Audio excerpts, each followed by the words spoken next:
When Sophie spread those yellowed envelopes across the polished oak table, each one seemed to throb like a heart, long silenced. She remembered exactly how the old cedar chest creaked open, sending clouds of dust dancing in the slanted morning light. Here began her descent into a story older than she'd ever imagined.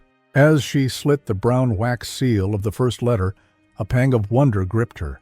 Why had nobody ever spoken of these confidences? The decades of family silence only deepened the mystery. Inked promises, whispered between bombing runs and trembling soldiers, each line pulsed with forbidden longing, risking everything for one fragile breath of tenderness. Gingerly, Sophie lifted the brittle paper, bracing herself at the first words. If these lines find you, know that what seemed impossible may yet be reclaimed. The ribbon-tied missive felt like a ghostly handshake from her grandmother Maria, whom Sophie had never met, beckoning her to follow a trail of secrets across ruined battlefields and fractured borders. All at once she felt enlisted in a covert mission, deciphering hidden codes, recovering lost envelopes, uncovering what transpired between Maria and Private Albert Rossi, whose name bloomed on every faded signature. Within days, Sophie had assembled a small pile, 3 letters, then 5, then over a dozen, uncovering strange alphanumeric stamps in their corners. Were those coordinates? Encryption keys? One morning at precisely 5:27 a.m., she booted up her laptop and posted a photograph of the crimson carnation emblem on a historical correspondence forum.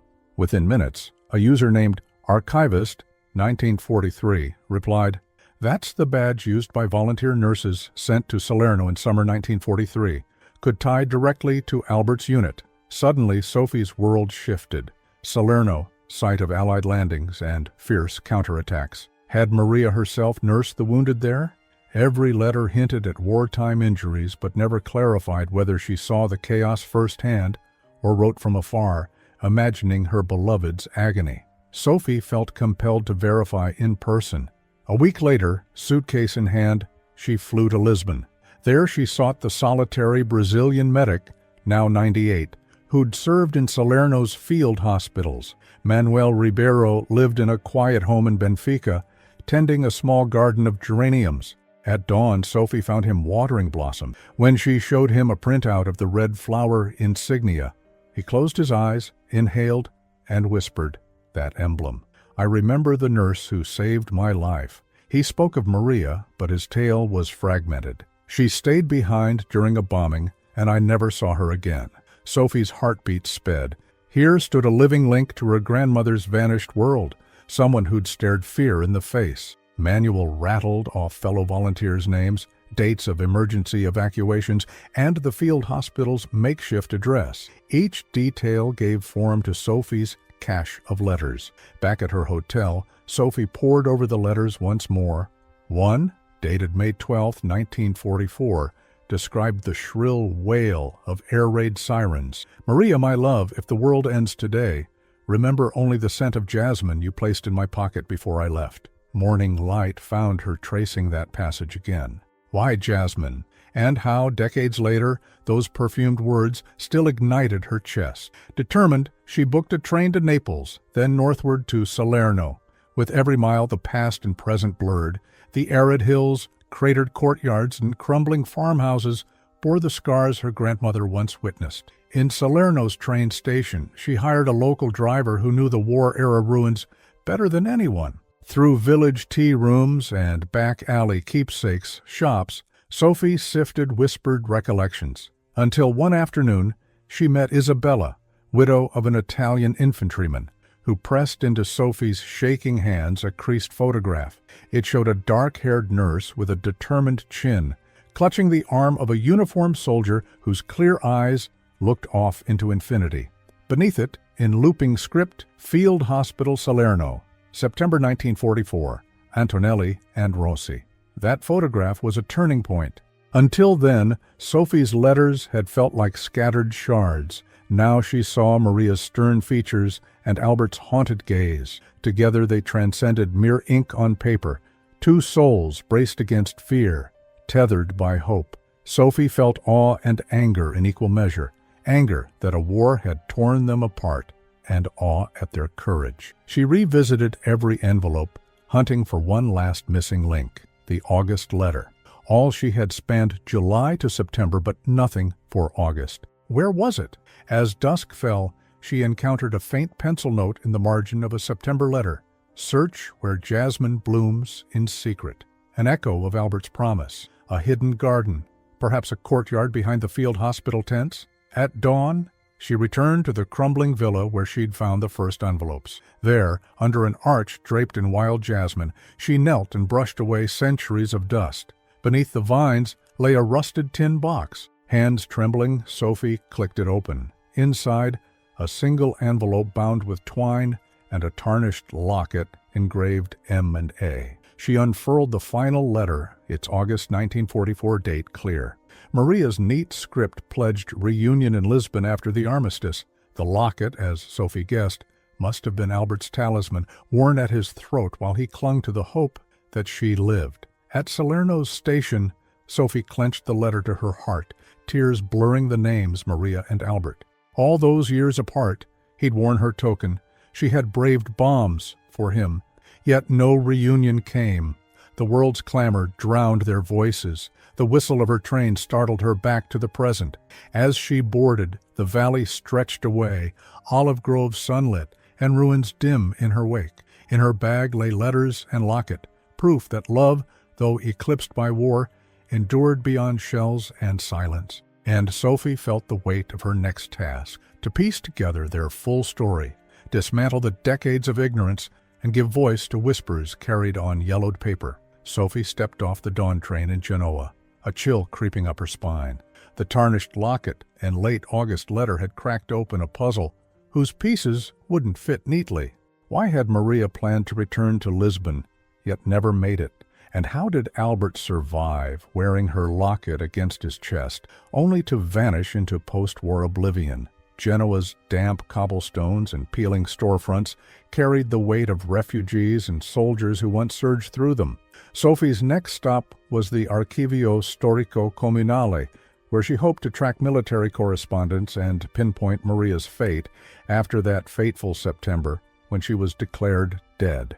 Inside the archive's vaulted basement, Sophie found endless rows of dusty ledgers and filing cabinets. She approached the clerk with the crimson carnation emblem and the rusted tin box's photograph. The clerk directed her to a bound register labeled Postal Censorship, Field Hospitals, 1943-45. Hours passed as Sophie flipped through brittle pages until she found Antonelli Maria carved in spidery handwriting under Section Alpha 3 Triage Unit, Salerno Campaign. Next to it, a stark note, declared KIA. File closed. No date, no circumstance, only bureaucratic finality. Sophie tucked a scrap of paper into her notebook. Absence of detail meant someone wanted her story buried. On her way out, the archivist's assistant, an elderly man with spectacles, slipped her a grainy black and white photograph. It showed a line of stretcher bearers, Maria among them, clutching a heavy medical kit. Scrawled on the white margin, Salerno Base Hospital, 11 September 1944.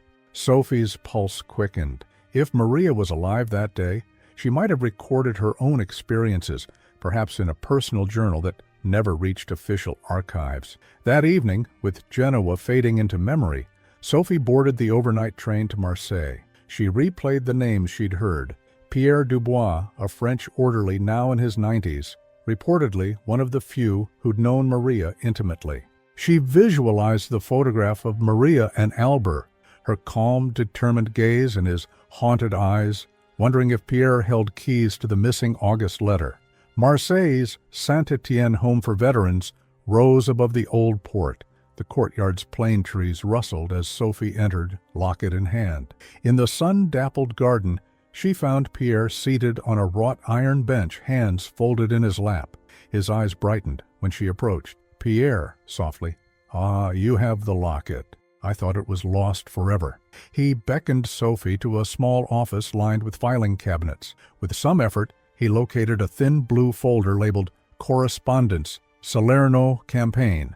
Inside was Maria's personal notebook, its cover frayed but pages intact. As Sophie turned each page, she found meticulous logs, dates, recipient addresses, and heartfelt notes. The August 1944 entry was crossed out, the words smudged and faint. 26 August 1944, postponed dispatch. Rendezvous notes sent with Private Rossi. Await spring. Beneath the line, a single annotation in a different hand. Diary removed. Evidence to follow. Sophie's heart pounded. Someone had deliberately erased Maria's record, and whoever evidence to follow referred to, it never materialized for decades. Pierre, whispering. Albert kept the locket, yes, but the diary was taken by an officer. He promised to deliver it to Rossi, but the war's end swallowed that promise. Pierre's voice cracked. He remembered well that officer, a young lieutenant named Ferreira, eager and patriotic, but fearful of any document that might embarrass Allied forces. Sophie realized this was the man who'd silenced Maria's written testimony, allowing the tragedy of her presumed death to stand unchallenged. At sunrise, Sophie slipped back onto the train, diary in her bag like a fragile heirloom. Her next destination was Naples, where she intended to trace Ferreira's post-war life. She scanned passenger faces, imagining which might belong to a former Brazilian officer who'd later lived quietly near Lisbon. If she could find his descendants, perhaps the missing pages and the truth behind his motives could be unearthed. Naples emerged from the morning haze, its cacophonous streets bursting with life. Sophie made her way to the civil registry, request papers in hand. Hours of bureaucratic wrangling passed before she received an index card. Ferreira, Joaquim da Silva, B. 1919 to Damas, 1987. Next to it, a note. Family relocated to Coimbra. She jotted down the address. In a cramped apartment in Coimbra's Alfama district, Sophie met Teresa, Ferreira's granddaughter. The elderly woman eyed the diary warily, but when Sophie explained its provenance, Teresa's posture softened. She led Sophie to a locked drawer in her father's desk. With trembling fingers, Teresa produced a battered packet of loose pages, Maria's original August entries. They chronicled her fear during a fierce mortar barrage, her decision to hide letters beneath an olive tree by the creek, and an anguished plea. My dearest heart, if you find this, know that no battle can erase what we share. Meet me by the Tagus when the jasmine blooms again. Tears welled in Sophie's eyes. This was Maria's final testament, raw, unfiltered, and utterly human. It explained why the letters had been hidden. Maria distrusted official channels and entrusted her last words to the earth itself. Teresa revealed why Ferreira kept the diary. Her grandfather believed that revealing a nurse's personal letters would undermine military morale. He thought he was protecting reputations, not realizing he was burying a legacy of love. As Sophie read every line aloud, Teresa listened with regret. That evening, Sophie traveled overnight to Lisbon, diary and pages secure. The Tagus River's silver ribbon awaited her. At dawn, she stood on the riverbank near the Avenida da Liberdade, exactly where Maria's final letter had instructed. The jasmine hedges trembled in the breeze, pale blossoms catching the light. There, Sophie knelt and gently sifted the soil beneath the vines. Her fingers brushed against something metallic, the rusted tin box she'd first discovered in Salerno. Inside lay the final love letter Maria wrote, and a pressed jasmine blossom, Maria's own bookmark. The letter ended. Here, where the river meets the city, my heart will find yours. Sophie rose, letter in hand, tears streaming down her cheeks. The circle was complete. Maria's words had wandered battlefields and archives, private desks and hidden drawers, only to return home. But the story was not yet finished. The lovers had been denied a final rendezvous by war, deceit, and time. Sophie realized that her role was to reconstruct that meeting in the minds of everyone who heard the tale, so Maria and Albert could finally dance along the Tagus under Lisbon's jasmine sky, even if only in memory. As the city awoke, Sophie knew the final part of her journey loomed, gathering all witnesses, Italian, French, Brazilian, Portuguese, to bear public witness and restore honor to Maria and Albert. The Act II climax would be a historic reunion of memories, documents, and voices, a living memorial to two hearts divided by war but united by hope. Dawn's first light tinted Lisbon's rooftops in rose gold as Sophie stepped onto the Praça do Município, locket and diary clutched against her chest. Today she would convene the descendants and comrades of Maria and Albert, Portuguese, Italian, French, Brazilian, so their testimonies could complete this puzzle of love and loss. The City Hall's grand hall, with its vaulted ceilings and marble columns, felt almost sacred as chairs were arranged in a wide circle. At its center, Sophie laid out every artifact: the bound notebook, the tarnished tin box, yellowed letters, the pressed jasmine blossom, and Maria's final love letter. One by one, participants arrived. Maria's granddaughter, Isabel Antonelli, wore a pale lilac dress that matched her grandmother's handwriting ink. Albert's nephew, Marco Rossi, carried the faded photograph of his uncle in POW khaki, eyes distant yet resolute. Pierre Dubois arrived with a trembling gait, cradling the little blue folder that had saved Maria's diary for decades. Dr. Enzo Carli produced a sheaf of official dispatches, torn pages, neatly taped back together. Every arrival rippled with quiet anticipation. Sophie began without preamble. "We're here to hear the last voices of those who risked everything for love." She held Maria's final letter aloft, and to deliver these words home at last. Isabel Antonelli rose first. In a clear voice, she read Maria's concluding promise: "When jasmine blooms by the Tagus, I will be there, heart in hand, no longer waiting, but dancing." Her fingers trembled as she closed her grandmother's letter. She believed in a future that war seemed to obliterate. "We carry her trust forward." Next, Marco Rossi spoke softly. "My uncle wore this locket every day after his liberation. He never spoke of it until he saw a jasmine bush bloom in spring. Then he held it close and whispered her name. This locket is proof he never forgot." He placed the medal around Isabel's neck, linking the two families through time.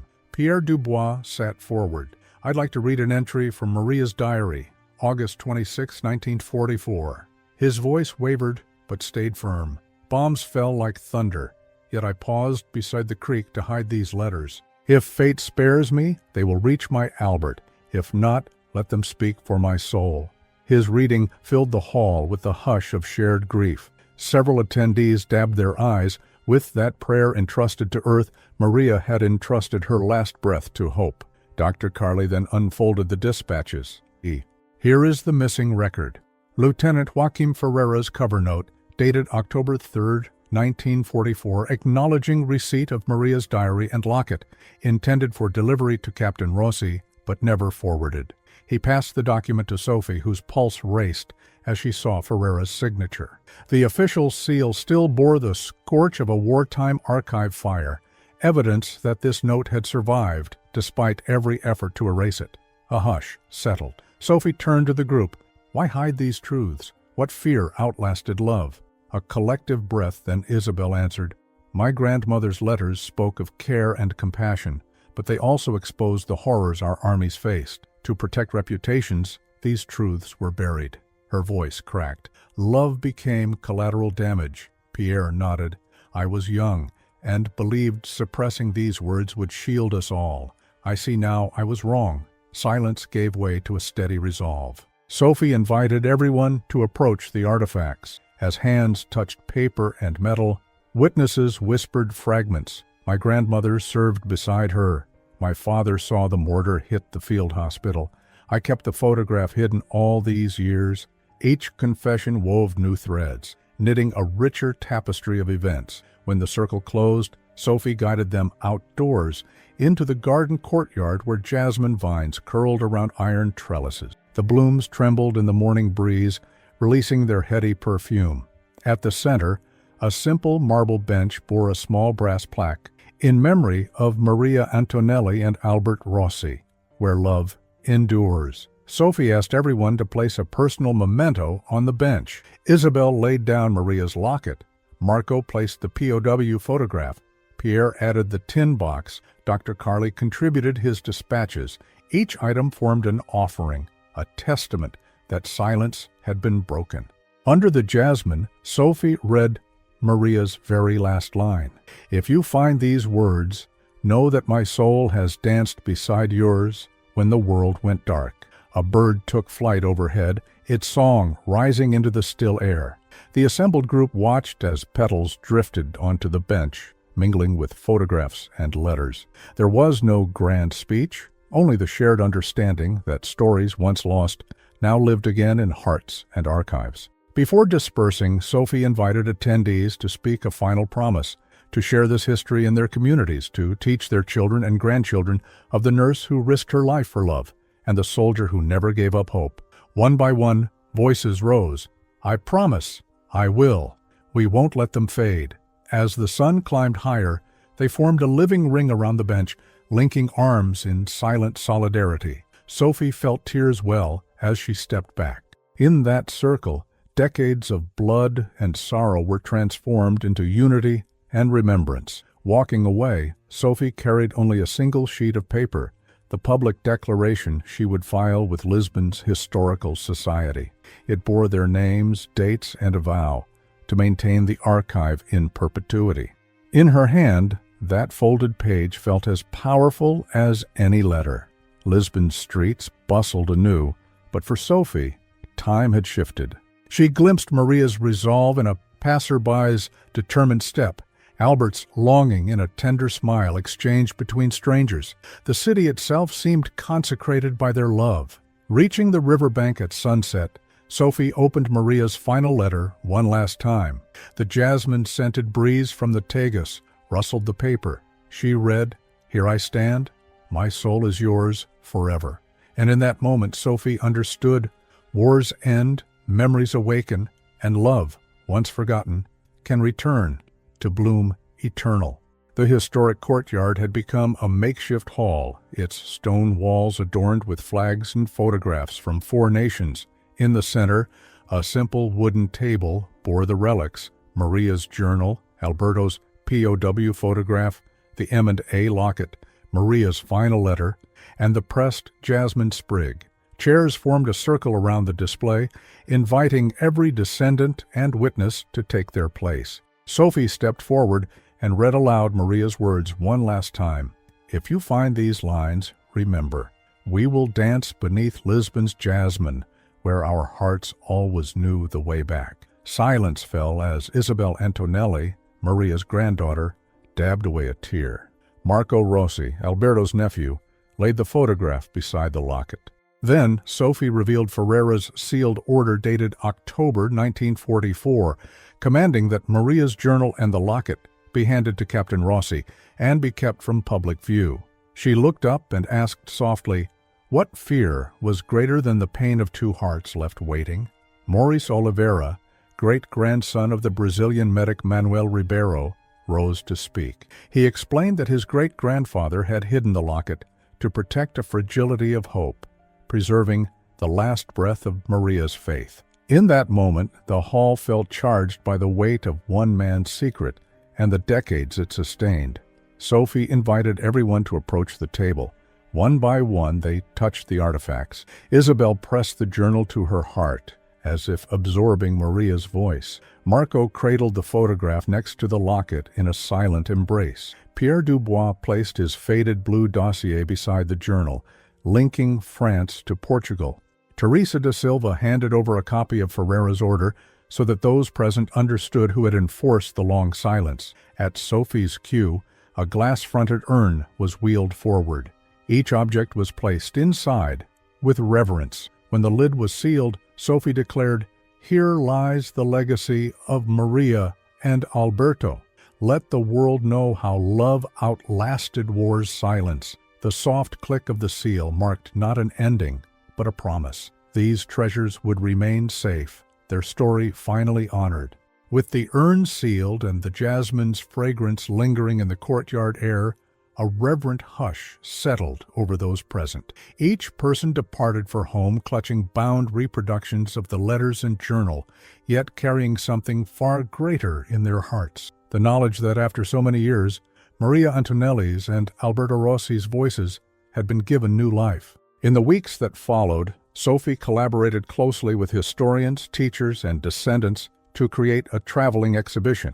Schools in Lisbon, Rome, Marseille, Genoa, and São Paulo welcomed this fragile trove of paper, yellowed letters, corroded lockets, and faded photographs. At every stop, fresh testimonies emerged, filling unexpected gaps. An old Portuguese orderly recalled Maria softly singing to wounded soldiers.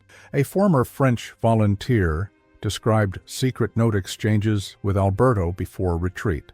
The exhibit featured an interactive panel inviting visitors to read a letter aloud and record their name and a brief reflection.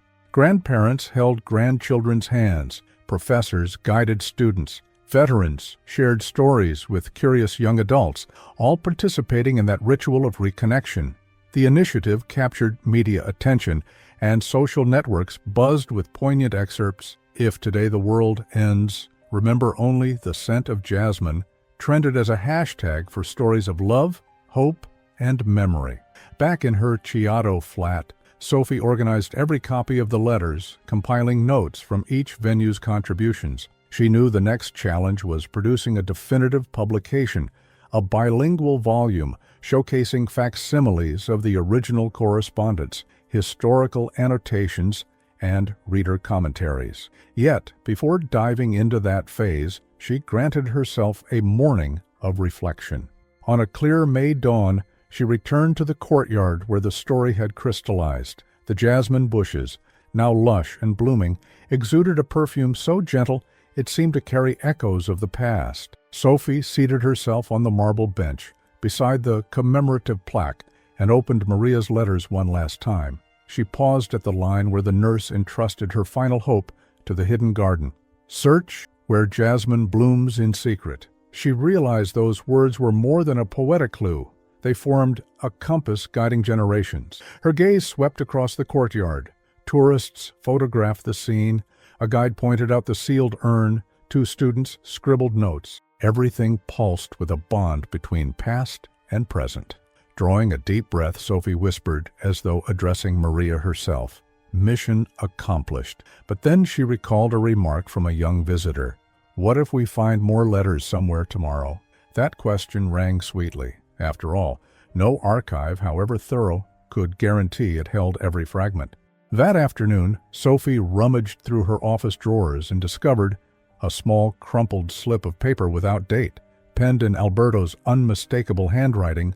"Maria, if you ever read this, know that my heart survived 1,000 battles, yet it was your fragrance that kept me alive." A lump rose in her throat. How could such a note have evaded her exhaustive research? This tiny testimony distilled everything the exhibition and upcoming book had yet to capture. The raw, instinctive pulse of love. Heart racing, she summoned an emergency meeting with the editorial board. On the agenda, including this fragment as the book's epilogue, a final touch revealing that the story, even after 8 decades, still unfolded. Simultaneously, they planned a small ceremonial discovery at the Lisbon courtyard, unveiling the note in a public gathering designed to surprise and move those already woven into this network of remembrance. In the following days, headlines ran across Europe. "Prisoner's long-lost letter reunites love after 80 years." At the ceremony, hundreds gathered beneath the jasmine trellis. Sophie, standing before the still-sealed urn, read Alberto's note aloud. A profound collective silence followed, proof that love, like history, does not close but expands, finding new echoes whenever someone chooses to listen. Months later, the book was published. Airport kiosks and bookstores stocked its illustrated volumes, and fascicles featuring original letters circulated worldwide. Readers sent letters and videos testifying to renewed emotions. "My grandmother wept with me. I saw my own family's story in these pages. Maria's courage inspires us all." For Sophie, the greatest reward was not commercial success, but knowing the seed planted in the attic had grown strong. On her apartment balcony, watching the sunset over the Tagus, she closed her eyes and felt the river breeze on her face. She carried the certainty that wherever someone unearths a forgotten letter, a chance for reunion will blossom, be it with a long-lost love, an untold story, or one's own heritage. And it was with this living hope, nurtured by paper fragments and jasmine petals, that Sophie stood ready for her next mission of memory and compassion. After all, a single shard of truth can reshape entire lives, and Maria's and Alberto's love will never fade as long as there are eyes to read it. Did you like this story? Don't forget to like, subscribe to the channel, and turn on notifications. Enjoy and comment below about your experience reading this story.